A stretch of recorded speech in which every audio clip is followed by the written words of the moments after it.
resting in the siding. Sometimes he thought, it's really tiring to be such a large and splendid engine. One does have to keep up appearances, so.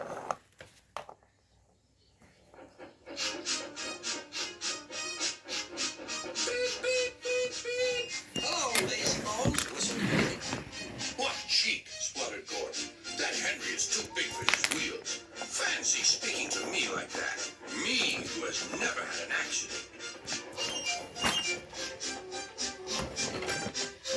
Are jams, whistles, and bird safety hazards accidents? Asked Percy innocently. No, indeed. High spirits. Might happen to any engine. But to come off the rails like Henry did, well, I ask you, is that right? Is it decent? Then it was Henry's turn to take the express. Gordon watched him getting ready. Be careful, Henry. You're not pulling the flying kipper now. Mind you, keep on the rails today.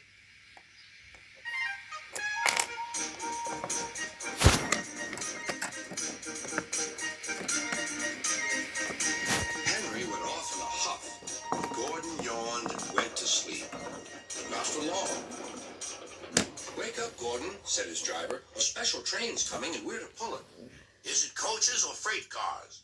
Cars, said his driver. Cars, said Gordon.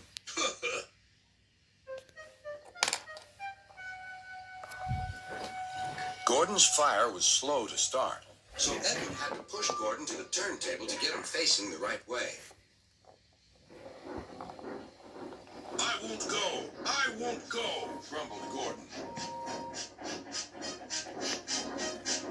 Don't be silly! Don't be silly! Puffed Edward. At last, Gordon was on the turntable. The movement had shaken his fire. It was now burning nicely and making steam.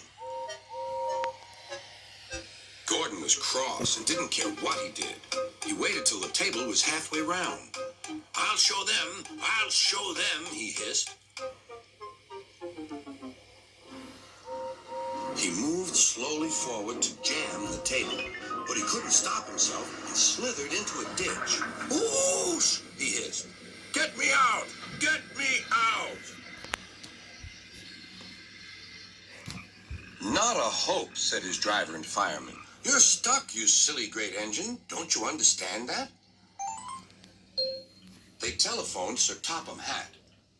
So Gordon didn't want to take the special train and ran into a ditch?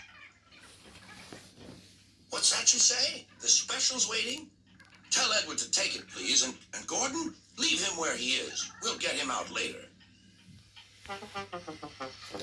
On the other side of the ditch, some little boys were chattering. Oh, doesn't he look silly? They'll never get him out. They began to sing. Silly old Gordon fell in a ditch, fell in a ditch, fell in a ditch. Silly old Gordon fell in a ditch, all on a Monday morning. Gordon lay in the ditch all day. Oh dear, he thought, I shall never get out. But that evening they lifted Gordon and made a road of sleepers under his wheels to keep him from the mud. Strong ropes were fastened to his back end, and James and Henry, pulling hard, managed to bring him to safety.